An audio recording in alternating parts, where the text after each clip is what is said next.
시편 34편 1절에서 10절을 읽겠습니다. 시편 34편 1절에서 10절 말씀입니다. 우리 다 같이 읽겠습니다. 내가 야훼를 항상 송축하며 내 입술로 항상 주를 찬양하리이다. 내 영혼이 야훼를 자랑하리니 곤고한 자들이 이를 듣고 기뻐하리로다.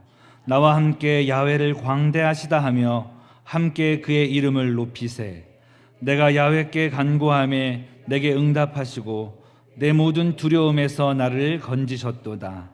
그들이 주를 앙망하고 광채를 내었으니 그들의 얼굴은 부끄럽지 아니하리로다. 이 곤고한 자가 부르짖음에 야훼께서 들으시고 그의 모든 환난에서 구원하셨도다. 야훼의 천사가 주를 경외하는 자를 둘러 진치고 그들을 건지시는도다. 너희는 야훼의 선하심을 맛보아 알지어다. 그에게 피하는 자는 복이 있도다. 너희 성도들아 야훼를 경외하라. 그를 경외하는 자에게는 부족함이 없도다. 젊은 사자는 궁핍하여 주를 잃지라도 야훼를 찾는 자는 모든 것에 부족함이 없으리로다. 아멘. 한번 따라해 보겠습니다. 하나님의 선하심을 맛보아 알라. 하나님의 선하심을 맛보아 알라. 오늘 우리가 읽은 시편 34편은요 두 가지 특징이 있습니다. 그 첫 번째는 각 절의 첫 글자를 히브리어 알파벳 22개의 순서대로 배열해서 썼어요. 아크로스티라고 하는데 맨 앞에 그 첫 글자가 다 알파벳 순서대로. 그래서 두운시 있잖아요. 두운시로 되어 있는 거고, 또 한 가지는 다윗이 가드왕 아비멜렉 앞에서 미친 척하다가 쫓겨난 후 지은 시라고 여기 앞에 표지에도 적혀져 있습니다. 그러면 순서대로 쭉 나가면 좋겠는데 22자니까 그렇게 돼 있지가 않고요. 쭉 잘 나가다가 여섯 번째 글자인 바브라는 것이 빠지고 마지막 패가 두 번 등장해서 22절을 완성을 했어요. 무슨 말이냐면 우리나라 말로 하면 하면 가장 위대하신 하나님, 나는 주님을 찬양하겠네. 다 와서 주를 찬양하라. 이렇게 쭉 나가다가 비읍에서 반은 빠졌어요. 그리고 마지막에 히에서는 두 번 하나님만 찬양하라 뭐 이런 식으로. 그래서 중간에 하나가 빠졌으니까 뭐가 찝찝한 감이 있지 않겠습니까? 이게 무슨 말이에요? 시를 이렇게 작성하면 찝찝한 마음이 들 텐데 이런 생각이 들어요. 이 시편은 우리에게 인생의 모든 문제들은 완전히 나열될 수가 없고 우리는 인생과 세상의 전체 패턴을 볼 수가 없는 거구나, 그렇게 해석할 수가 있는 거예요.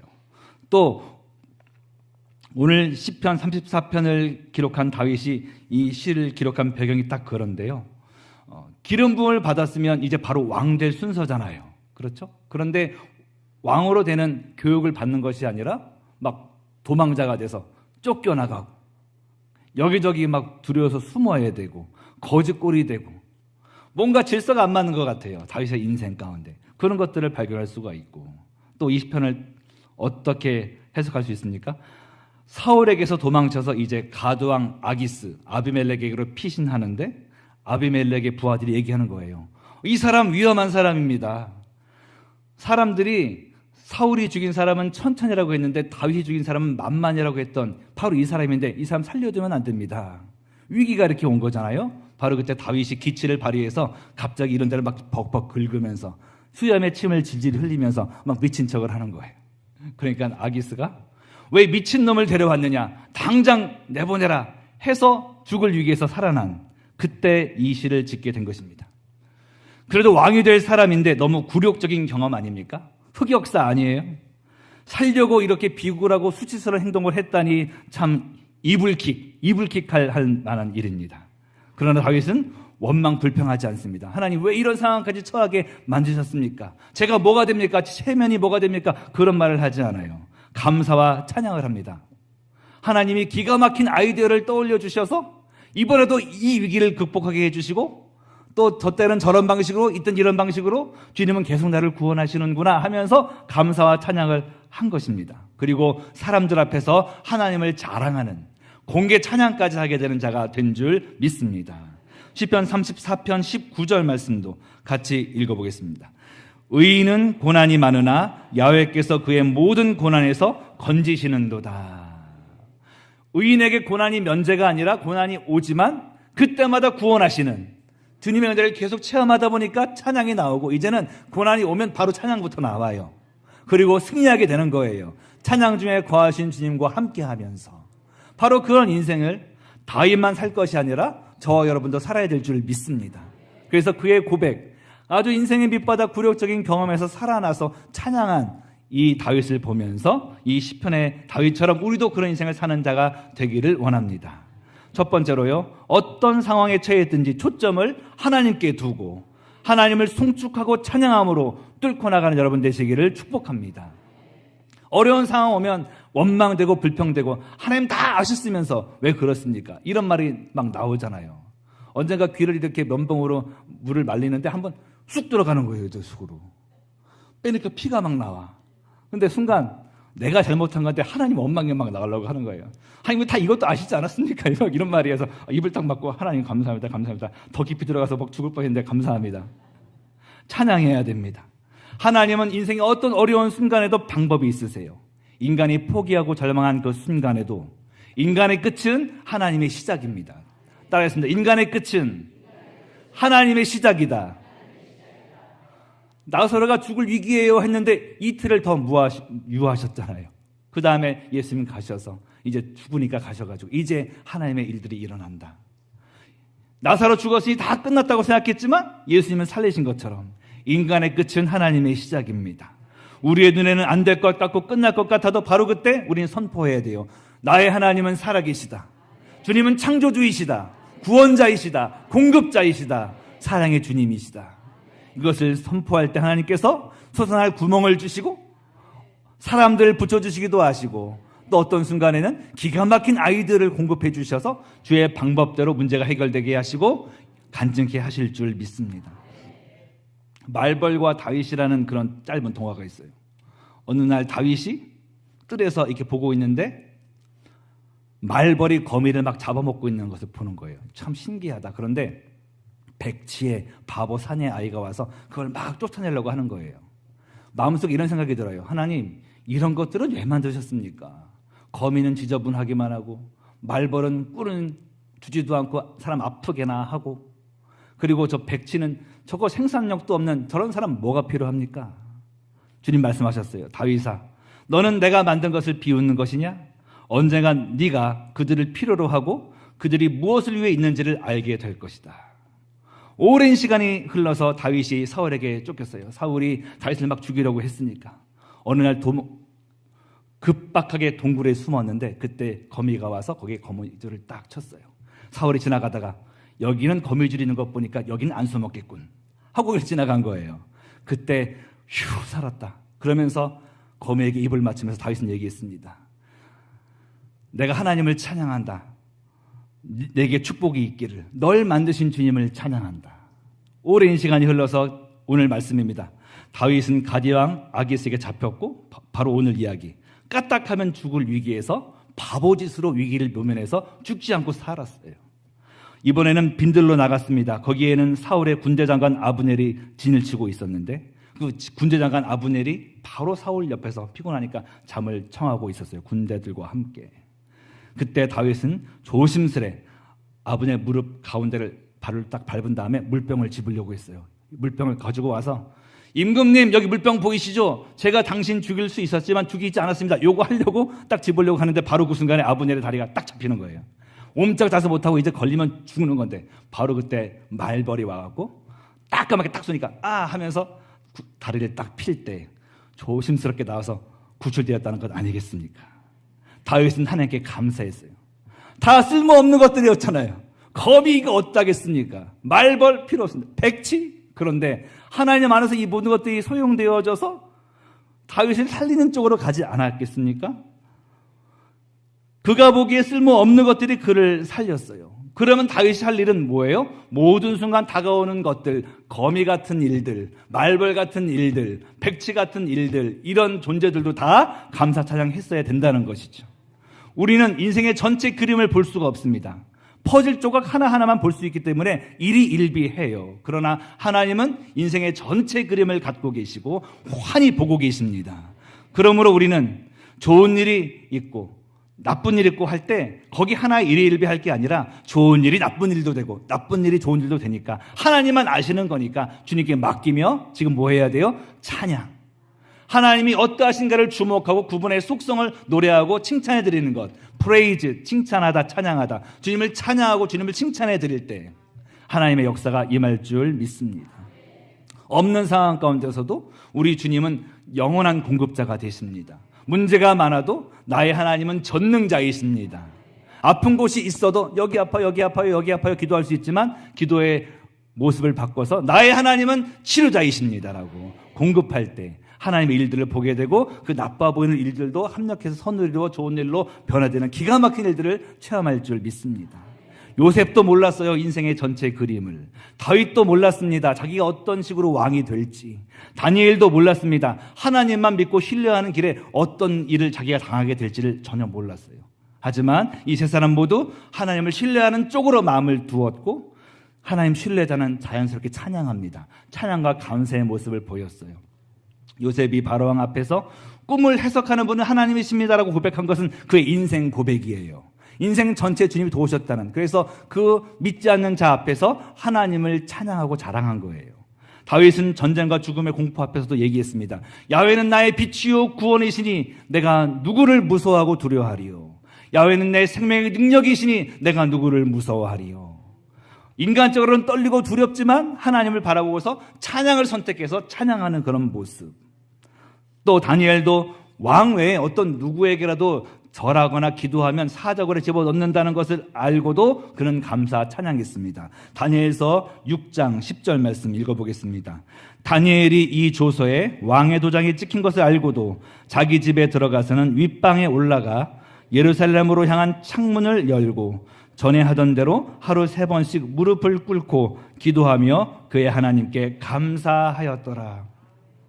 인생의 코너에 몰렸는데 너무 두려운 순간이지만 믿음 지키고 감사했다는 거예요. 그 이후에 그 모든 제가 말씀드린 요셉, 다니엘, 또 다윗 이분들이 어떻게 되었는지는 우리가 잘 알고 있는 사실입니다. 주님의 역사를 경험하게 된 줄 믿습니다. 인생이 어떻게 펼쳐질지 미래가 어떻게 될지 아무것도 몰랐지만 하나님, 역사의 주권자이신 하나님을 바라보고 하나님만 바라보고 신뢰하면서 신뢰하다 보니까 감사가 나오는 거예요. 주님이 인생 전체를 꽉 붙잡고 계시지? 그럼 걱정할 게 없네? 룰루랄라 찬양이 나와요. 그리고 하나님의 일들을 체험하게 된 줄 믿습니다. 우리도 다윗처럼 상황에서 눈을 들어서 하나님 바라보는 훈련, 또 그리고 신뢰하면서 찬양하기를 계속해 나가야 될 줄 믿습니다. 혼자 찬양하는 것보다 같이 찬양하면 더 좋아요. 혼자 기도하는 것보다 합심 기도가 좋은 것처럼 나 혼자가 아니라 같이 찬양하는 것이죠. 시편 34편 3절 말씀을 다 같이 읽어보겠습니다. 나와 함께 야훼를 광대하시다 하며 함께 그의 이름을 높이세. 저는 설교자로 서 있잖아요. 야, 설교도 정말 찬양의 기회다. 인간에게는 답이 없고 하나님만 답이라는 것을 선포할 때 제 속이 후련해요. 설교 때. 그러면 그걸 듣는 분들도 속이 후련해요. 야훼를 자랑하고 하나님을 자랑할 때는 모두가 신나. 그런데 내 자식 자랑하고 내 집 돈강 올라간 거 자랑하면 서로 저쪽은 기분 나빠. 하나님을 자랑할 때는 모두가 신나. 설교도 하나님 자랑, 전도도 뭐예요? 하나님 자랑. 전도지 100개 돌려야 되는데 10개밖에 못 돌렸다. 그게 아니라 만나는 사람에게마다 하나님 자랑. 나를 만나 주신 하나님, 나를 구원하신 하나님, 나를 치료하신 하나님, 얼마나 감사해요. 그거를 하나님 크시다고 선포하는 것이 얼마나 중요한 일입니까? 돈, 명예, 성과, 자녀, 손주 자랑하지 마시고 하나님 자랑하게 되시기를 축복합니다. 하나님 자랑은 들으면 들을수록 신나는 거예요. 시편 34편 3절 말씀 방금 읽은 나와 함께 야훼를 광대하시다 하며 함께 그 이름을 높이세. 이 부분이 영어 성경에는 이 부분을 magnify라는 단어를 썼어요. magnify. 확대하다, 찬양하다. 찬양하다는 말이 영어로 praise 말씀드린 그것도 있는데 magnify도 있어요. 확대한다는 것, 찬양한다는 것. 여러분 태양이 얼마나 큽니까? 태양이 우리 눈에는 작게 보여요. 어떻게 보면 구슬만한가? 그럼 그 사람 바보겠죠. 얼마나 크냐면 지구가 100개가 아니라 지구가 1000개, 10,000개가 아니라 130만 개가 들어가야지 저게 되는 거예요. 얼마나 광대합니까? 그런데 저걸 무시해. 태양은 내가 보니까 눈에 보니까 구슬만해. 태양은 구슬이야, 크기가. 그러면 바보겠죠. 이 땅에 살아갈 때 우리 하나님이 얼마나 광대하신 분이신데 때로는 작게 여겨질 때 작게 보는 그 사람은 영적으로 바본 거예요. 그때 뭐 해야 돼요? magnify, 찬양해야 돼요. 우리 하나님은 광대하신 분이야. 내 착시현상에는 내 눈앞에 있는 이 문제가 더 커 보이고 큰일 난 것 같고 죽을 것 같지만 이것보다 하나님은 훨씬 더 크신 분이시고 역사의 주관자셔. 나와 함께 그 하나님을 높이고 위대하다고 선포하자. 여러분 그렇게 나아가면요, 나도 믿음 충만, 듣는 사람도 믿음 충만, 주의 일들이 일어날 줄 믿습니다. 다윗은 하나님을 확대해서 볼 수 있었고 생생하게 보는 가운데 골리앗을 이겼어요. 열정탐꾼 그런 능력이 없어요. 현실만 계속 보고 현실 얘기하다가 그냥 망했어요. 여호수아와 갈렙은 똑같은 것을 봤는데 하나님을 크게 보는 눈이 있다 보니까 그 땅은 너무 좋은 땅이고 그 적들은 우리의 밥이다라고 하고 그들은 승리하게 된 줄로 믿습니다. 우리의 시각이 하나님께 몰입되고 찬양하는 삶 되기 위해서 어떻게 해야 됩니까? 말씀에 집중해야 돼요. 계속 마음이 불안하면 방언기도도 한 3시간 하시고 이 말씀 오늘 읽은 10분 34편을 100번 읽어보세요. 진짜 100번 한번 해보세요. 기계적으로. 어느 순간에 주를 찬양하는 자로 변화가 될 줄 믿습니다. 이 생각을 말씀으로 불태워가지고 잡생각을 소멸시키시고 입술에서 찬양만 나올 때까지 한번 해보세요. 운명이 바뀔 줄 믿습니다. 태양은 부실만큼 작다고 우기는 어린아이한테 아니야 임마, 태양은 어마어마하게 큰 거야 선포하는 것 필요합니다. 하나님이 없다고 말하는 자에게 아니야, 하나님은 살아계신 분이시고 광대하신 분이야라고 선포해야 되는 거예요. 그럴 때 문제에 눌리지 않고 마귀를 밟아 이기고 승리할 줄 믿습니다. 두 번째, 어려운 상황과 위기에 봉착했을 때 간구함과 부르짖음의 열쇠를 잊지 말라고 오늘 말씀은 교훈하고 있어요. 4절 말씀입니다. 4절 읽겠습니다. 내가 야훼께 간구하매 내게 응답하시고 내 모든 두려움에서 나를 건지셨도다. 6절입니다. 이 곤고한 자가 부르짖음에 야훼께서 들으시고 그의 모든 환난에서 구원하셨도다. 4절에 간구한다는 말이 자악이라는 말인데, 자악, 부르짖다, 간절히 절박하게 요청하다 했더니 응답하시고 샤마. 6절에도 부르짖음에 할 때 이 카라, 크게 부르짖는 거예요. 그리고 이어서 들으셨다, 샤마. 이게 세트로 나와요. 간구했더니 응답하셨다, 그리고 부르짖었더니 들으셨다. 이게 하나만 있는 게 아니라 세트로 나온다는 거예요. 우리가 그렇다면 지금 부르짖고 기도할 때 응답도 세트로 있는 거다? 아니다? 있는 거예요. 내가 기도하면 하나님 들을지 안 할지 몰라가 아니라 기도하는 즉시로 응답은 온 줄 믿습니다. 야베스처럼 부르짖어야 돼요.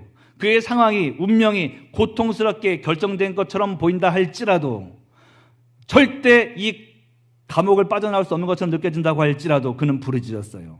야베스가 하나님께 아뢰어 이르되, 아뢰어가 아까 말한 카라예요. 부르짖었어요. 그리고 내 지을 넓히시고 주의 손으로 나를 도우사 환난을 벗어나 근심 없게 하옵소서, 복에 복을 더하여 주옵소서 했더니 하나님이 그가 구하는 것을 허락하셨더라. 부르짖었더니 하나님이 응답하셨다는 거예요. 바디메오처럼 부르짖어야 돼요. 다윗의 손 예수여 나를 불쌍히 여기소서. 바디메오에게 소망은 딱 한 가지밖에 없어요. 예수님 만나야지만 소망이 있는 거예요. 오늘이 마지막인 것처럼 절박하게 부르짖을 때 주님께서는 만나주시고 그의 눈을 뜨게 만들어 주셨습니다. 다니엘의 22일 기도를 기억하고 끝까지 기도하세요. 다니엘도 기도했어요. 그리고 응답이 바로 왔는데 영적으로 그 마귀가 막는 바람에, 근데 계속 기도했더니 그걸 뚫고 나가서 응답이 다가온 것처럼 우리는 끝까지 기도해야 될 줄로 믿습니다. 기도와 응답은 세트인데 우리에게 시간이 더 필요합니까? 더 기도해야 돼요. 기쁨으로 기도해야 돼요. 응답을 감사하며 기도할 때 역사가 임할 줄 믿습니다.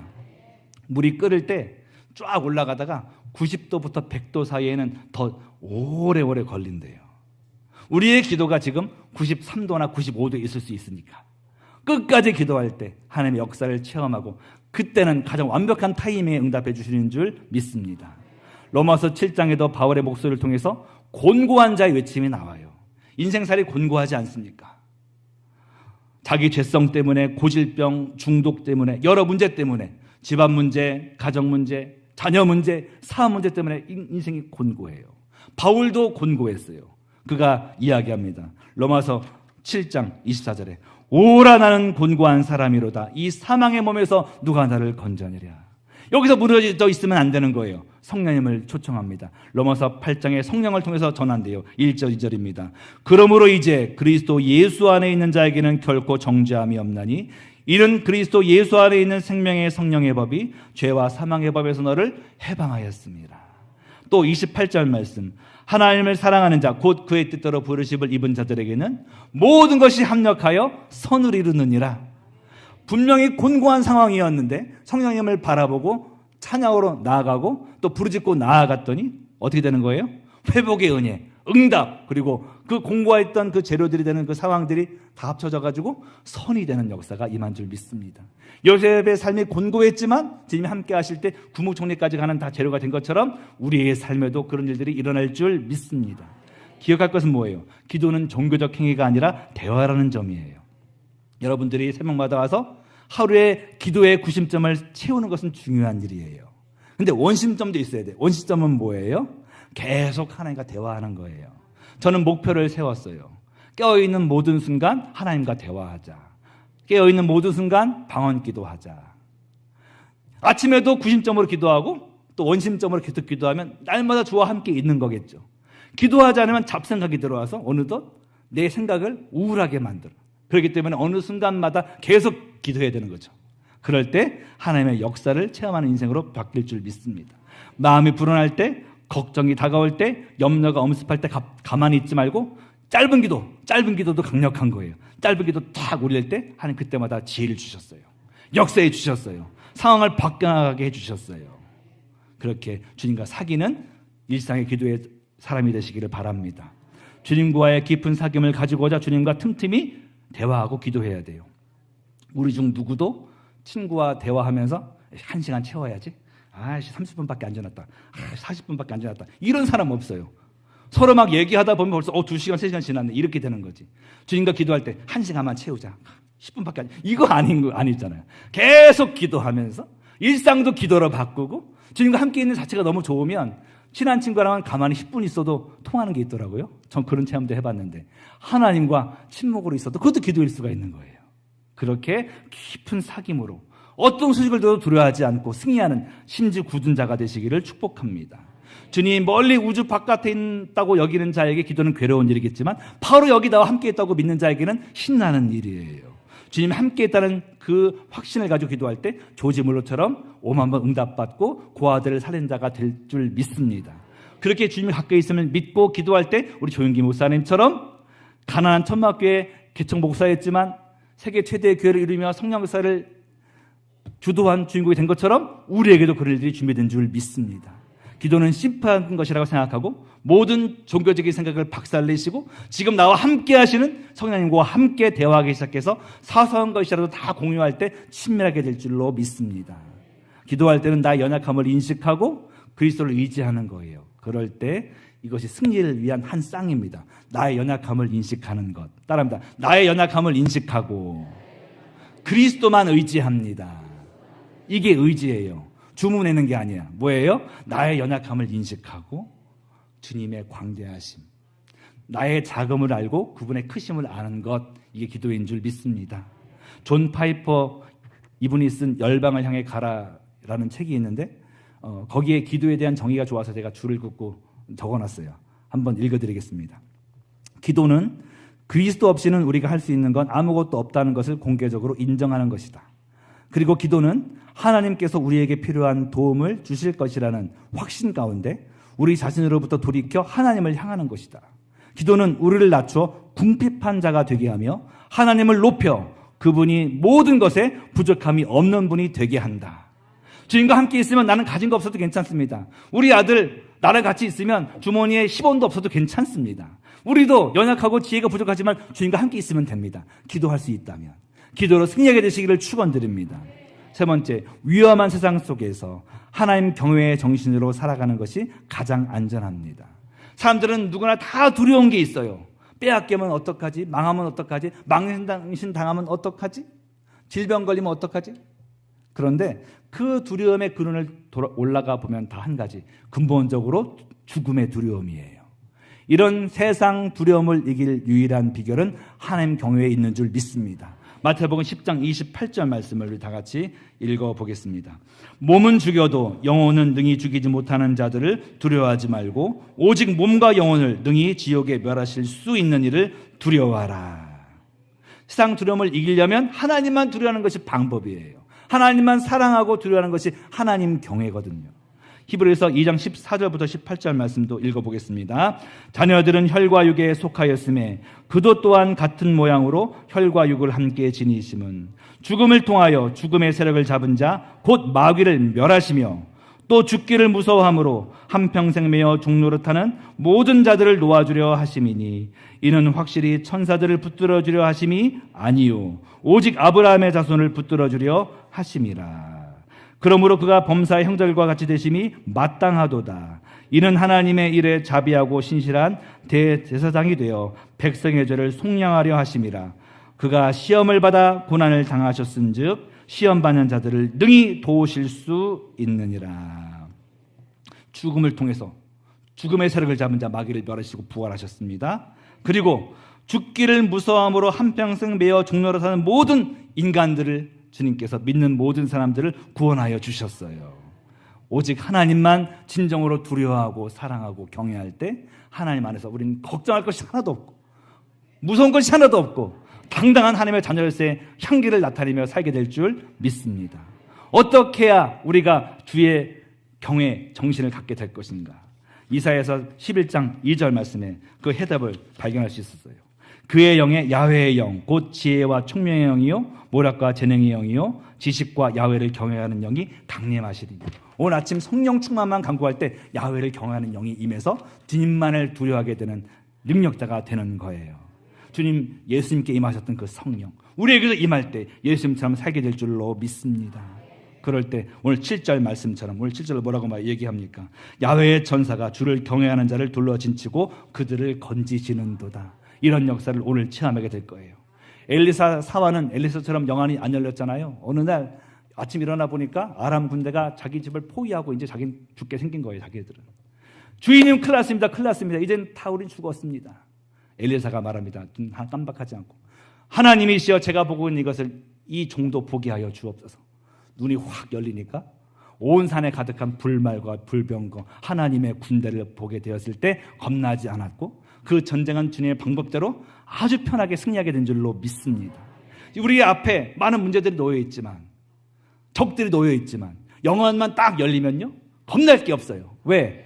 어마어마하게 상대도 되지 않는 하나님의 군대가 진치고 있기 때문에 누구를? 저와 여러분을. 어떤 삶에게 그것이 보이는 거예요? 주를 경외하는 자에게. 아무것도 두려워하지 마시고 하나님만 경외하는 자가 되어서 주의 냄새가 나고 정말로 삶의 절도가 있는 인생 다 되시기를 축원합니다. 9절에 보니까 젊은 사자가 줄일지라도 주님을 경외하는 자에게는 부족함이 없대요. 젊은 사자는 먹이 구하는 게 쉬울 거 아니에요. 그런데 걔네들이 먹을 걸 못 찾는 한이 있다 할지라도 주를 경외하는 자에게는 풍성히 공급된다는 거예요. 먹고 나누고 성교할 수 있다는 거예요. 이걸 기억하시고 주만 경외하게 되시기를 바라고 유일한 청중이신 하나님, 아무도 보지 않아도 유일한 청중이신 하나님을 경외하는 가운데 승리의 삶을 다 살아 누리게 되시기를 축복합니다. 마지막입니다. 하나님의 선하심을 맛보아 알라. 따라합니다. 하나님의 선하심을 맛보아 알라. 인생의 어려운 시간대는 이제 우리 해석이 바뀌었어요. 하나님의 놀라운 역사를 체험할 아주 위대한 타이밍, 위대한 기회. 지금까지는 왜 이런 일이 있어? 재수 없는 것 아니야? 이랬지만 이제 그렇지 않아요. 이제는 뭐예요? 아, 이런 일이 다가왔어? 하나님 날 사랑하시고 난 하나님의 자녀들도 이런 일이 왔어? 이제 하나님의 기가 막힌 일들을 간증할 기가 막힌 기회가 왔구나. 찬양이 먼저 나오겠죠. 찬양. 마음속으로는 두려움이 있다고 할지라도 좀 떨림이 있다고 할지라도 영적으로는 깨어있기 때문에 감사가 나올 거예요. 주님은 크신 분이라고 선포하고 부르짖고 하나님 경외하는 자에게 주님은 혼돈을 질서로 바꿔주실 것이고 한력해서 선을 이루어 주실 것이고 하나님의 선하심을 맛보아 알게 해주실 줄 믿습니다. 이 일이 다윗에게 일어났던 것이고 우리에게도 일어나게 될 줄 믿습니다. 요셉의 삶에 혼돈이 찾아왔지만 그가 하나님을 경외하고 주님의 길에 섰을 때 이탈하지 않았을 때 그 억울함과 어두운 시간대는 다 거름이 되어서 속히 하나님의 꿈을 이루는 총매만 되었습니다. 시편 34편 8절 하나님의 선하심을 맛보아 알지어다. 수박을요 안 먹어보고 그냥 책으로만 본 사람이 있어요. 책으로만. 아 이럴 것이야. 단맛이 난데 거기에 차갑게 하면 더 좋대. 근데 먹어본 사람은 이거는 천지차이지 않습니까? 천지차이. 하나님에 관해서 남의 간증 듣는 것은 지쳤어요. 이제 여러분이 맛볼 차례이고 맛본 주님을 자랑할 차례예요. 맛본 사람에게는 힘이 있어요. 맛본 사람의 전도에는 그 혀에는 능력이 있어요. 그래서 우리 동북교회 크게 부흥하고 이 지역 일대가 주님의 성시가 되어지고 주님의 일들을 이루는 여러분 모두가 되시기를 축복합니다. 주의 사역을 맛본 조윤기 목사님 10대 시절 그 폐병 말기는 너무 안 좋은 것이지만 도리어 그걸 통해서 주님 만났을 때 신유의 부흥사가 되었습니다. 주의 선하심을 경험하면 간이 배밖에 나와요. 근거 없는 자존감이 아니라 근거 확실한 자존감이고 자신감이에요. 이걸 여러분 얻어서 오늘도 승리하시고 하나님의 기적을 맛보시고 주를 자랑하는데 승리하는 올 하루 되시기를 축복합니다. 기도하겠습니다. 사랑하는 하나님 아버지 고맙습니다. 우리 주님은 우리를 사랑하시는 분이 있습니다. 우리의 구원자 치료자이십니다.